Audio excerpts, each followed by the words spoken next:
gospel light. Let it shine from shore to shore.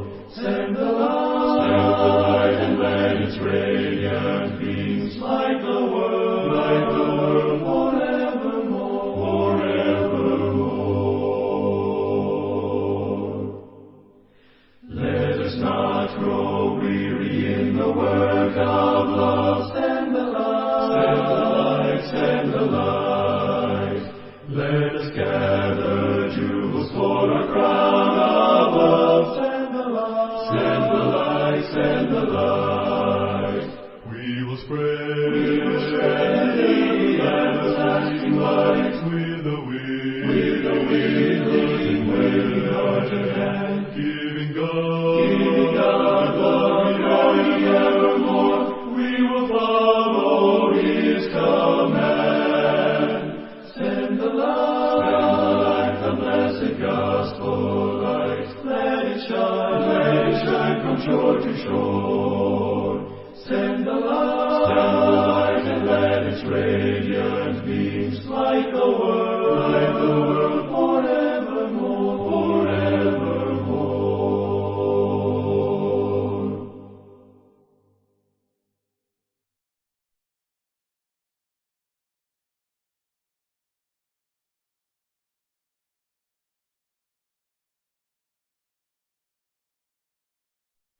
There's a call comes ringing o'er the restless waves. Send the light, send the light. There are souls to rescue, there are souls to save. Send the light, send the light, send the light. We will spread the everlasting light with the wind, leading with heart and hand, giving God glory evermore. We will follow His command. Send the light, the blessed gospel light. Let it shine from shore to shore. Send the light, and let its radiant beams light the world forevermore, forevermore.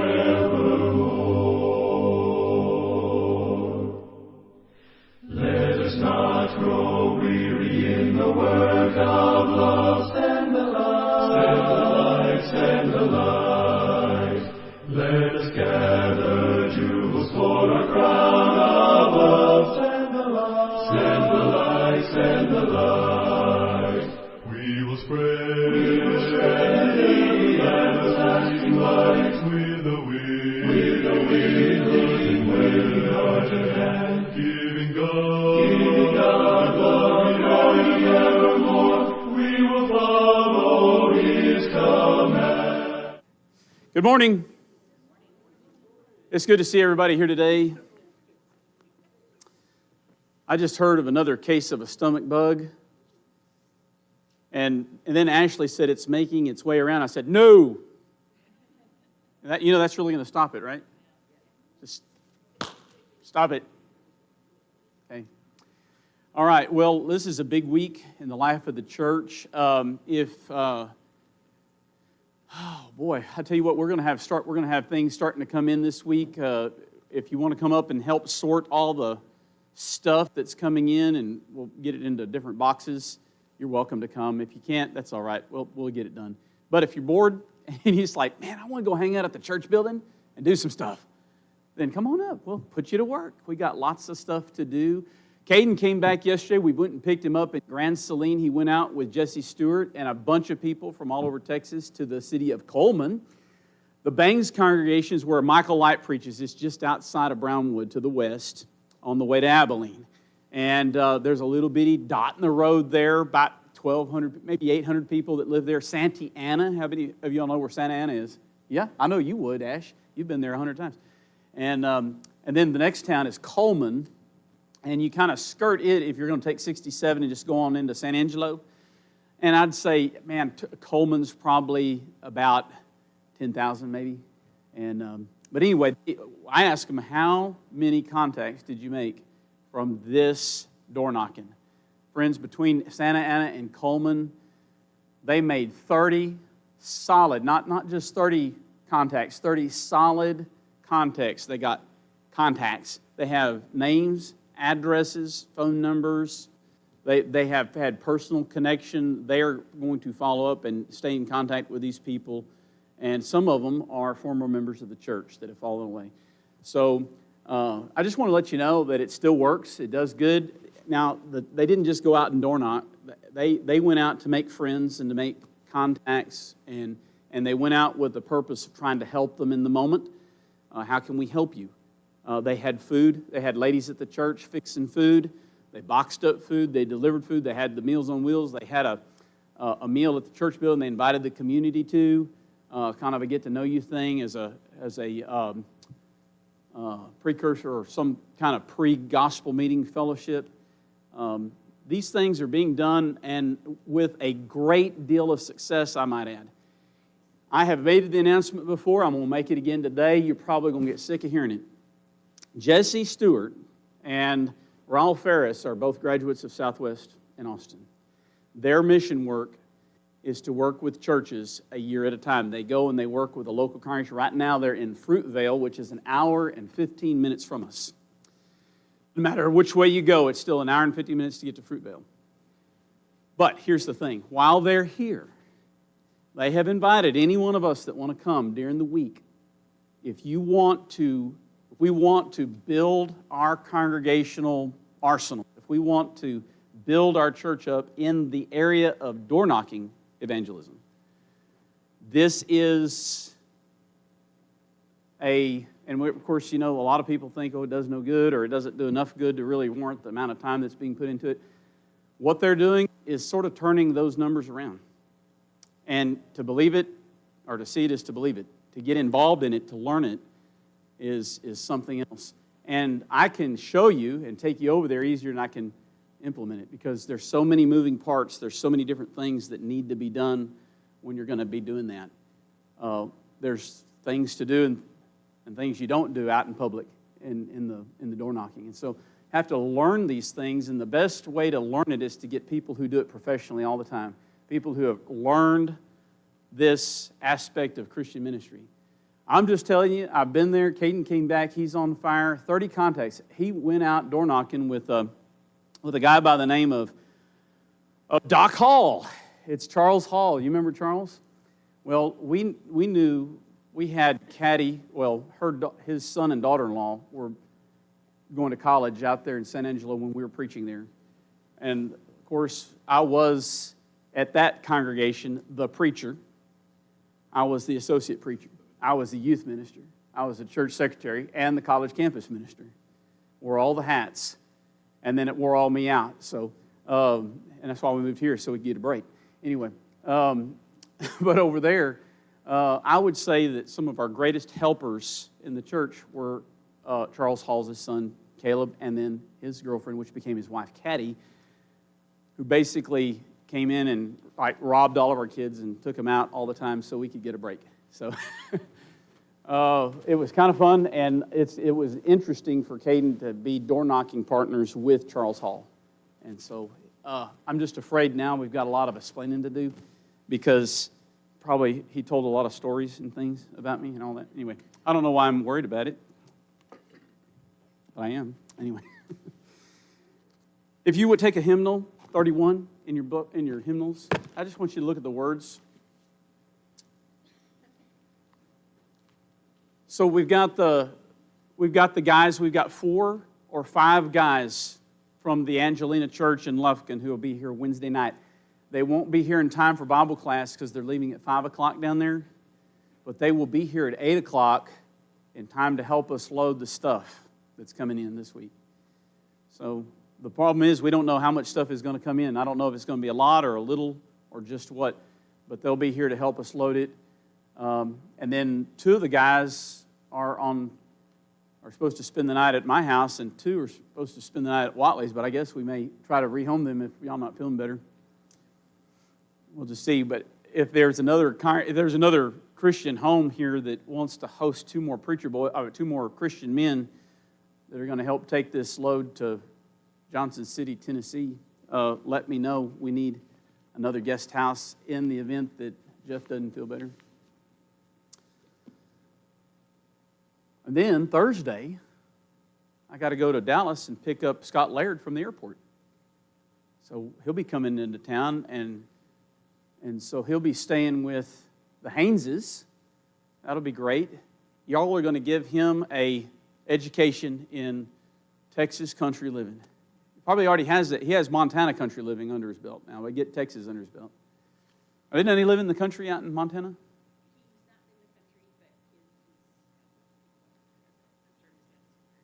Is the town big or small? Pretty good size? Okay. Yeah. I told him, man, this congregation will treat you every which way. You're bound to like one of them. He's like, didn't know what that meant exactly. But anyway, I said, it's all good. It's all good. So almost persuaded, now to believe. Almost persuaded, Christ to receive. Seems now some soul to say, go, Spirit, go thy way. Some more convenient day on thee I'll call. What are the lyrics? What passage in the Bible kind of inspires those lyrics?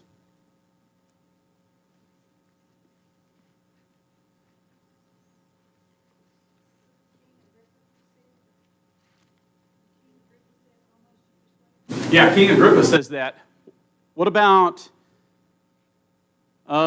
some more convenient day on thee I'll call?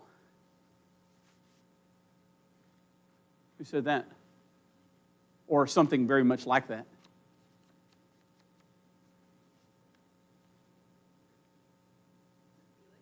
Felix. Very good. Okay. So Felix and Agrippa say things to the effect that Paul's words had an effect on them. Those words that they said, and we don't know if they were, what kind of feelings were associated with those words when they said it. In fact, I don't know in Agrippa's sense here in Acts chapter 26 and verse number 28, when he says, almost you persuade me to be a Christian, I don't know if he's being serious or not. I don't know if he's being sarcastic is what I'm trying to say. There's no way to tell. There are some commentators out there that think that maybe he was. But then there's other people that think maybe not. But it was Philip Bliss that took those words and he was able to sort of work that into this hymn, because human nature is, a lot of people put off obedience. A lot of people will hear the gospel and they won't act on it. They want to associate with it. They want to hang out with it. They don't want to act on it. And I don't know what the holdup is. Paul was the same way. Why did Ananias have to urge Paul?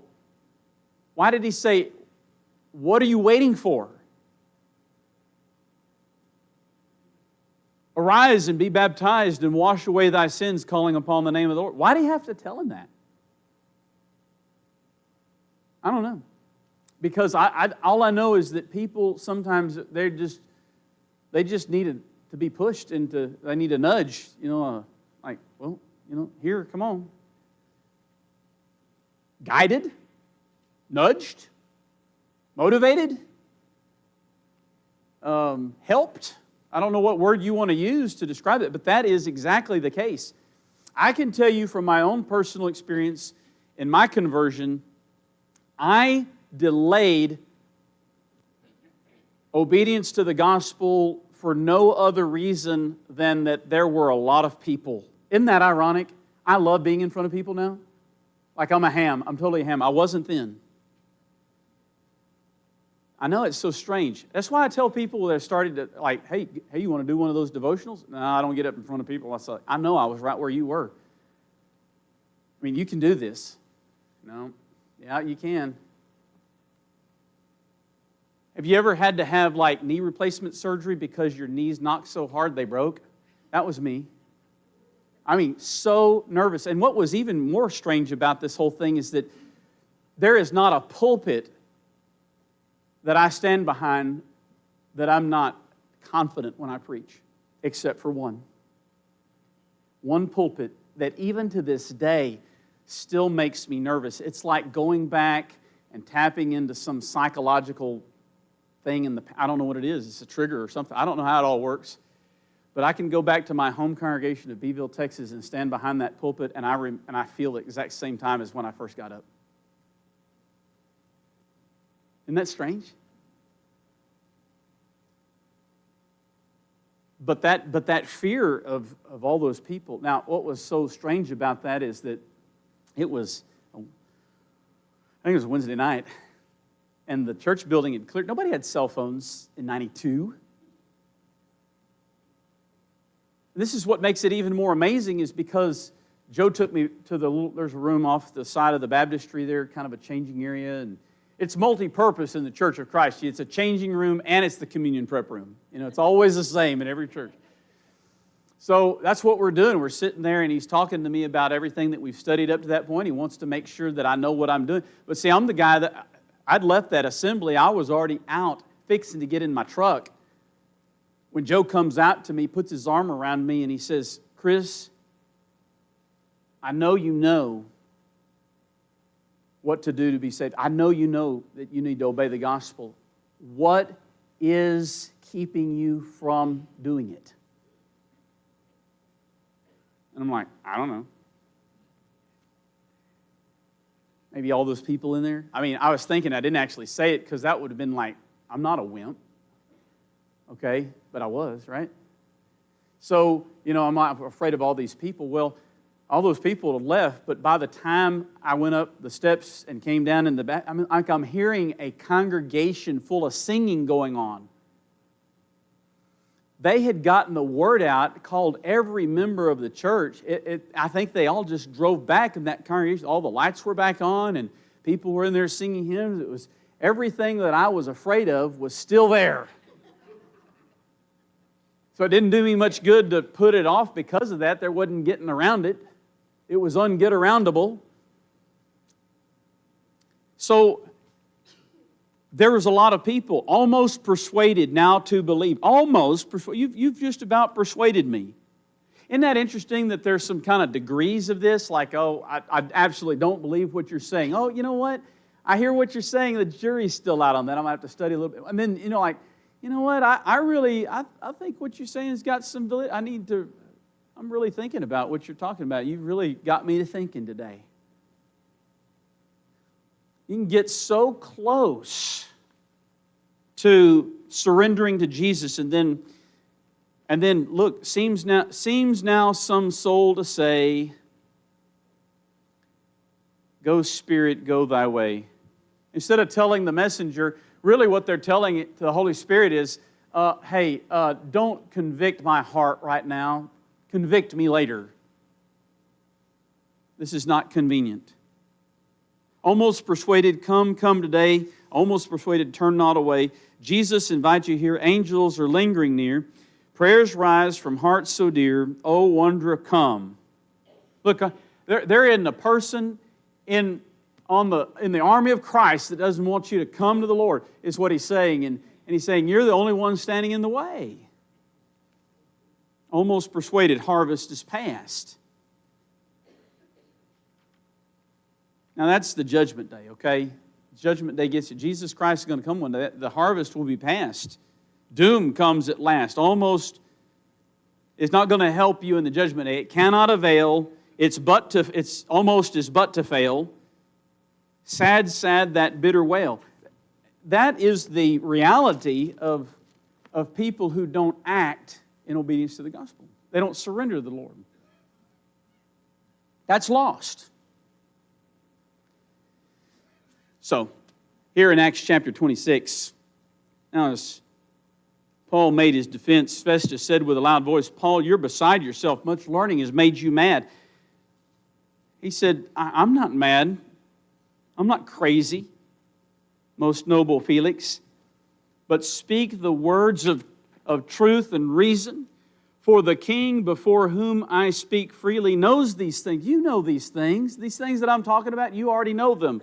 He was schooled in enough of the teachings of the Old Testament that he would have understood the connection to the Christ. He says, "For I am convinced that none of these things escapes his attention." He speaks, like in the third person or something? He says, he didn't say that these things they don't escape your attention. He says, I know these things don't escape his attention. For I am convinced that these things don't escape his attention, since this thing was not done in a corner. Christianity was not a private thing. It was an open thing, public. Look at the question. The questions at the end of the Bible studies are designed to gain commitment. Most all the time, and you remember this from personal evangelism training, if we're going to ask a question, what kind of question do we need to be asking in a Bible study? Open question. Very good, Susan. Open question. What's an open question and what's a closed question? Closed is an answer that you just yes or no, that's the end of it. What's an open question? It can't be answered with a yes or a no, that's right. So an open question requires more words. So when you're gaining commitment in a Bible study, you don't ask an open question. You ask a closed question. Paul asks a closed question. Verse number 27, King Agrippa, do you believe the prophets? I know you do.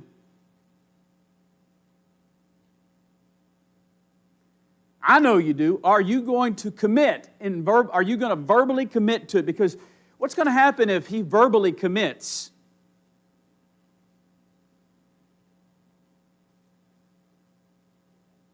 Say it again. And if he doesn't, then what? If he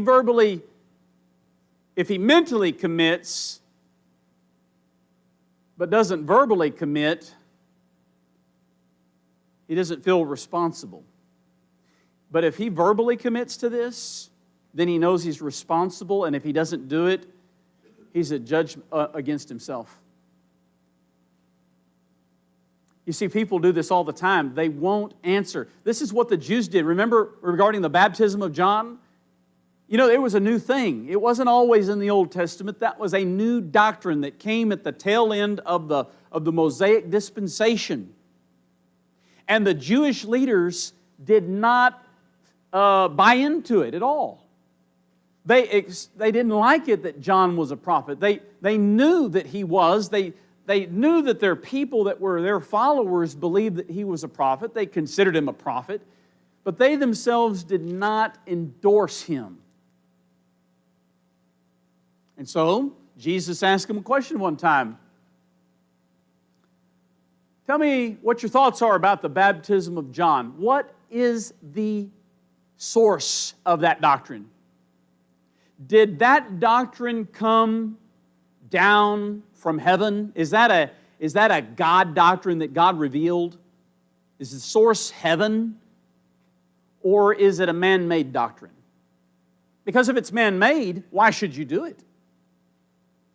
What was interesting about the question, it was designed to get a commitment. They were trying to put him in a place by what authority you do these things. He said, well, I'll tell you if you'll answer this question. Talking about authority and getting authority for things, well, how do you guys feel about the baptism of John? Do you think it's from heaven or do you think it's a man-made doctrine? And they're sitting there. They didn't answer right away. They go have a meeting amongst themselves. They kind of huddle up over in the corner and they say, well, you know what? This is an interesting question. If we say that it's a heaven doctrine, that it's of God, then he's going to tell us, why didn't you obey it then? But then if we say it's a man-made doctrine, we fear the people because they think he is a prophet of God. Kind of an interesting place to be. They don't want to give an answer. They don't want to give an answer because they really don't want to believe that it was from God, and they really don't want to upset their people. I think of them like the political leaders, and then all the people would be like their constituency. You know, it's not like they were leading them in the paths of righteousness. How were they true leaders? They weren't. They were blind. They were so misguided and corrupt, and they weren't really leading anybody to God. They were leading people more away from God. I mean, Jesus said in Matthew 23 that when they made a convert, they made him twofold more a child of hell than themselves. I mean, how is that a leader? Well, it's a leader not to God, but a leader to bad things, to Satan, away from salvation. That's a pretty strongly worded statement. So when they said, no, we can't tell, Jesus said, well, I'm not going to give an answer either. I'm not going to tell you about what authority I do the things that I'm doing. Because the answer to this question is, my authority is from God. If they say from God and they don't follow through, they judge themselves. And that's the problem with Agrippa. He says, you know, you almost persuade me to become a Christian. And Paul said, I would to God that not only you, but also all who hear me today might both become both almost and altogether such as I am. Except for these chains. I wouldn't want that for them. So what was Paul almost and altogether? If he's saying, I want these people who hear me today to become just like me except for these chains, what's he telling them I want them to become? A Christian? And what kind of Christian? Describe that type of person. Somebody who just goes to church on Sunday, warms the pews, that kind of Christian? Oh, what kind of Christian you think Paul would be? I mean, what if we saw him today, if he was a member at North Jefferson, what would we say of him?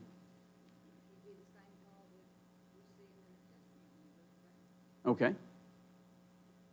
That's true, but what might Christians say about him? If they were to negatively say anything at all, what might they say? Did you say what? A fanatic, yeah. I mean, this guy takes his religion a little too serious. Can you be a little too serious about Christian faith? I don't think so. But for the norm, people are pretty casual. But Paul was a man of conviction. He was the guy that described himself as a slave of Jesus Christ. I would say that's pretty converted. I'm his slave. He owns me. Everything I think, everything I do, it's all about Jesus. I am crucified with Christ. Nevertheless I live, yet not I. I don't live, but Christ lives in me. And the life that I now live in the flesh, I live by the faith of the Son of God who loved me and gave himself for me. It's all about Jesus. He did tell some people at Corinth, because of the present persecution, he said, obviously it's better to marry than to burn. But if you don't have to, it'd be better that you didn't, to become like me. You'll be able to do more for Jesus Christ, and then you won't worry about the persecution, because most people who are worried about persecution in the Christian faith were worried about their families. They were worried about their children. They were worried about their spouse and what would happen to them.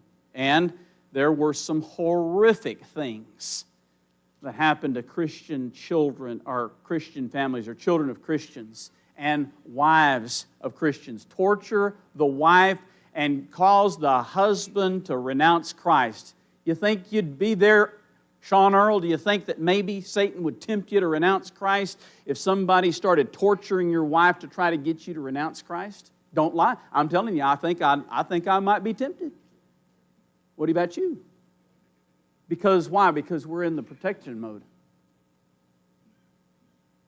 Within your theological side, can you imagine a Christian wife saying, don't renounce it, don't do it. It'll all be over in a little bit.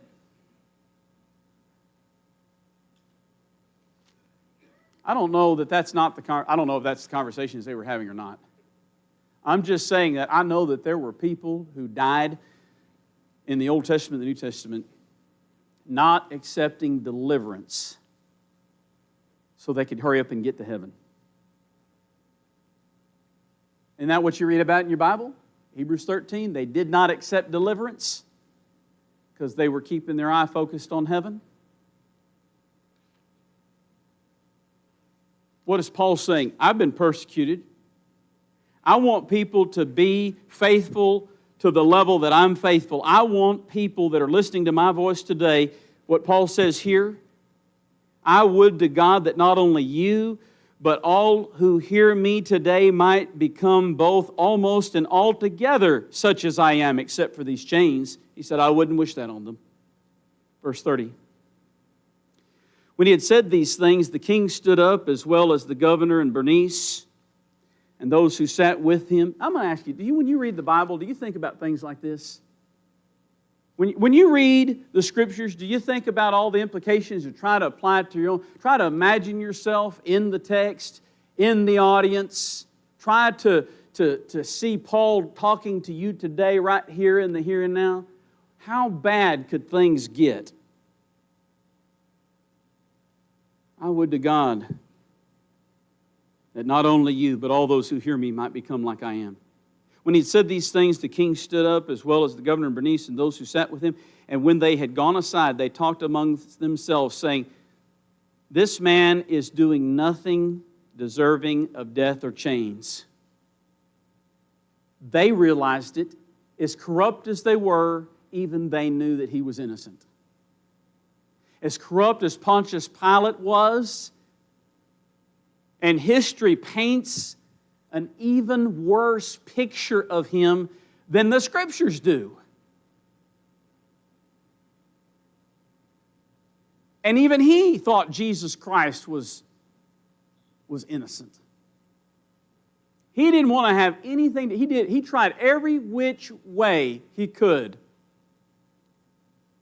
besides just coming out and saying, I don't care what the repercussions are. If this guy's innocent, y'all all go home. No. But he realized the innocence of Christ. His wife had a dream. Pontius Pilate's wife. You remember what that dream was? Yeah. Don't have anything to do with this what? This just man. She knew from the dream that it would be bad to have any part in his execution. Stay away, don't get involved in this. Now, I don't know if that's great advice or not. I mean, she was warned in a dream. I don't know if he followed through or if his washing his hands was good enough. Because obviously he had him flogged. He did deliver him to the cross. He let the people take it to a vote. Therefore, he was involved in it. Verse 32 says, Then Agrippa said to Festus, this man might have been set free if he had not appealed to Caesar. Now that's truth. That's truth from the legal side of things. He might have been set free had he not appealed to Caesar. But the problem was, appealing to Caesar was the thing that gave him the protection, because it wasn't that long ago that Festus was going to give in to the Jews, and he would have been, well, Jesus wouldn't have let that happen, right? There's always that part. But from the legal side of things, they're saying, man, this guy would have been set free if he'd not been appealed to Caesar, but he's already appealed to Caesar. There's nothing we can do to free him. Well, verse 1 of chapter 27 says, When it was decided that we would sail to Italy, they delivered Paul and some other prisoners to one named Julius. Now, Julius was a centurion of the Augustan regiment. Now, a centurion is how many? 100.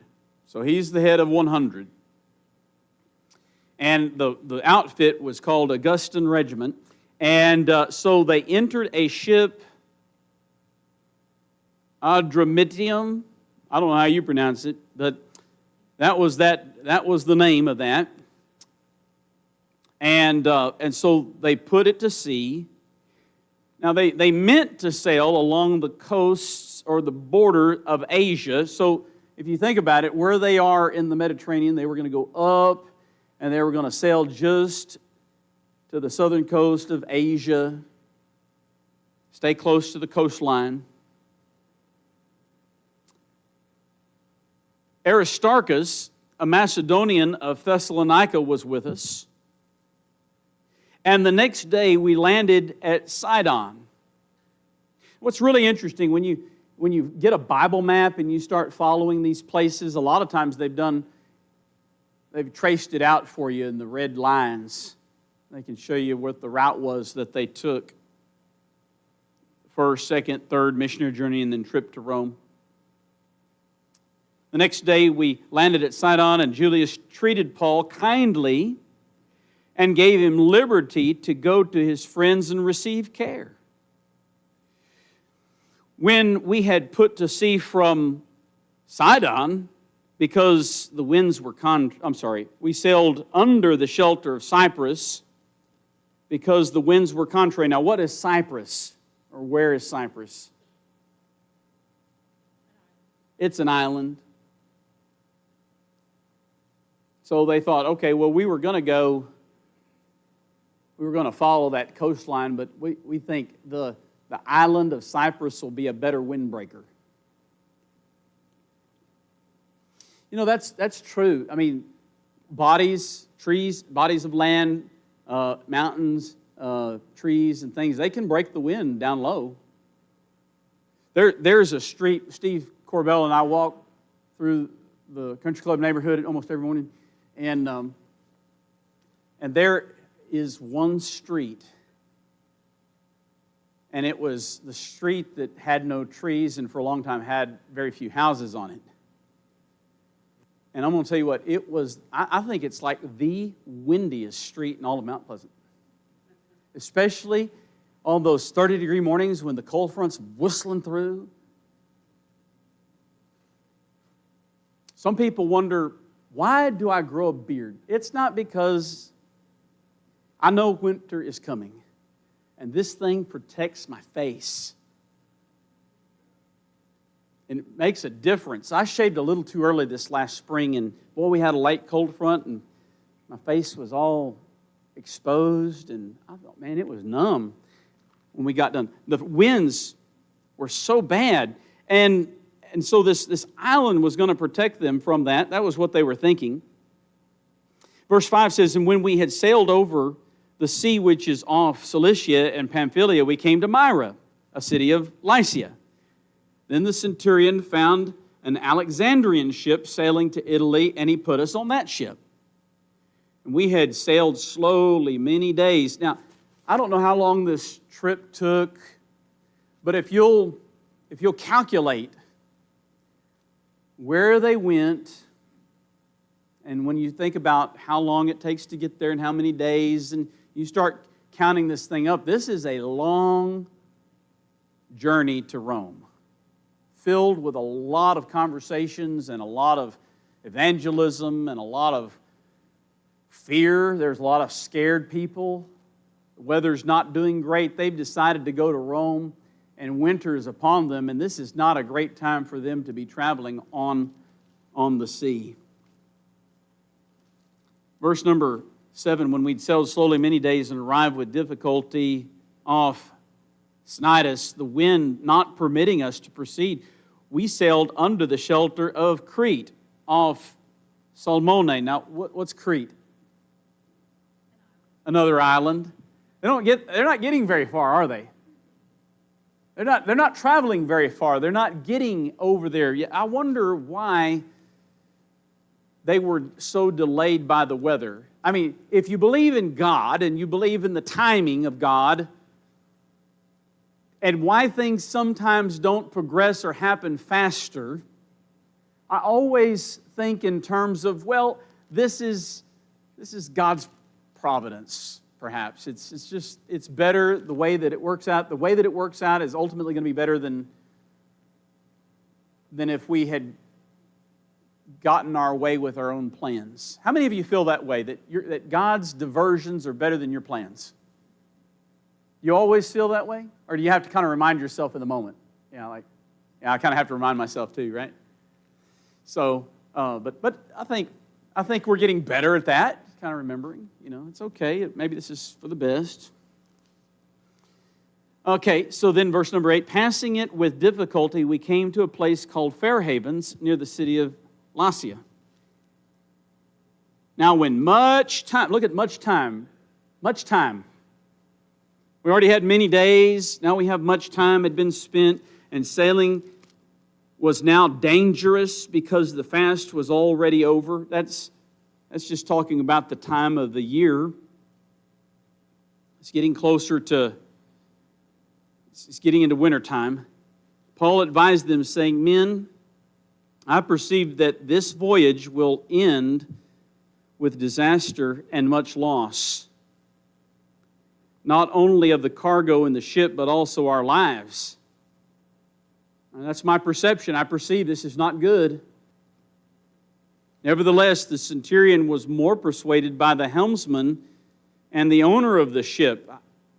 I thought of Titanic just now, right? Than by the things spoken by Paul.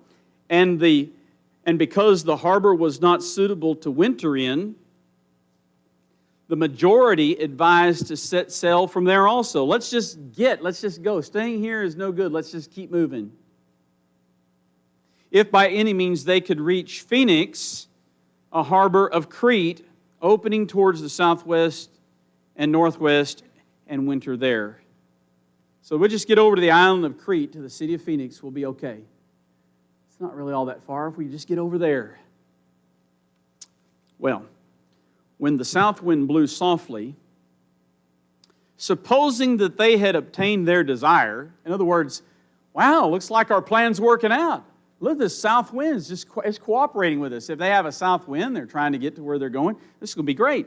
Putting out to sea, they sailed close to Crete. But not long after that, a tempestuous headwind arose called how would you say that? Don't pay any attention to that. A nor'easter. How would you say it in the New King James? A Eurosladon? I didn't get it out to figure out the pronunciation key. I'm that King James has a different word there. What does it say?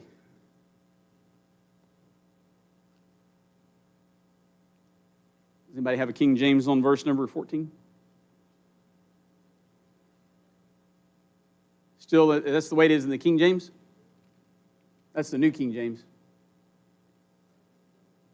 You got the Old King James? Thank you. I'm glad we still have Old King James in the room. As the time goes on, we're not seeing as much of it. We still need it. So when the ship was caught and could not head into the wind, we let her drive. And running under the shelter of an island called Claudia, we secured the skiff with difficulty.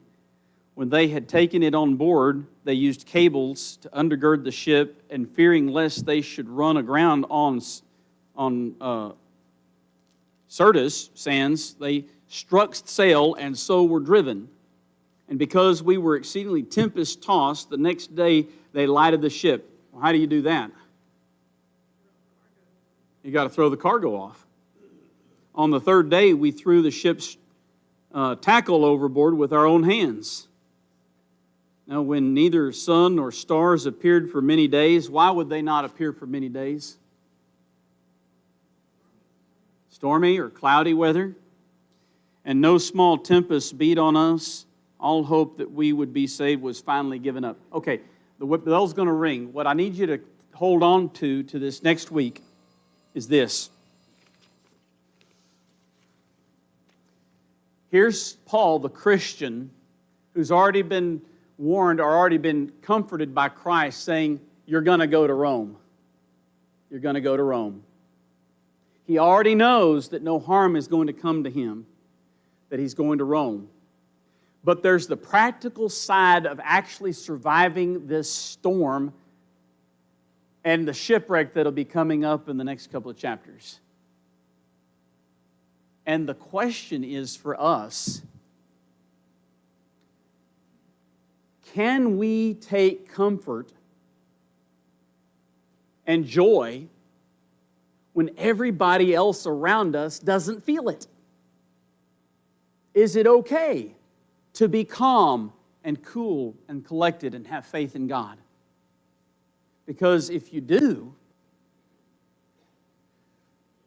there will be people that will question why you're so calm. Don't you care that we're perishing? Why are you so calm? And people will question your calmness. They'll question your joy. And you got to get prepared for that, because that too is also part of evangelism. Thank you for your attention.